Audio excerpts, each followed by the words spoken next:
Fridge ভর্তি যদি এরকম কেক থাকে কার না ভালো লাগে বলো।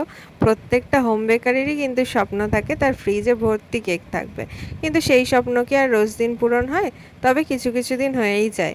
সেই দিনটা যদিও খুব হেক্টিক যায়, তবুও কাজগুলো কমপ্লিট হওয়ার পর মনে একটা অন্যরকম শান্তি কাজ করে। যেদিনের ভিডিওটা আমি তোমাদের সাথে শেয়ার করছি ওই দিনে দুটো কেকের ডিজাইন অলরেডি শেয়ার করা হয়ে গেছে, তাই ভাবলাম আজকে চকলেট কেকটা শেয়ার করি। এটা খুব সিম্পলের ওপর একটা চকলেট কেক ছিল, আর কয়েকটা চকলেট টপারও আমি এটার উপর অ্যাড করেছিলাম।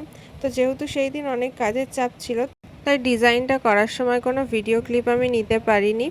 নজেল ওয়ার্কটা যখন করেছিলাম তখন মিসিং হয়ে গেছে ভিডিও ক্লিপটা তাড়াহুড়োতে। কিছু কিছু দিন এতটাই চাপ থাকে যেদিনকে মানে সকাল থেকে কিভাবে সন্ধ্যা হয়ে যায় কাজ করতে করতে মানে আন্দাজই পাওয়া যায় না। কিন্তু সব থেকে ভালো লাগে সব কেকগুলো একসাথে ছবি তুলতে পারলে, কিন্তু প্রতিদিন সেটা হয়ে ওঠে না।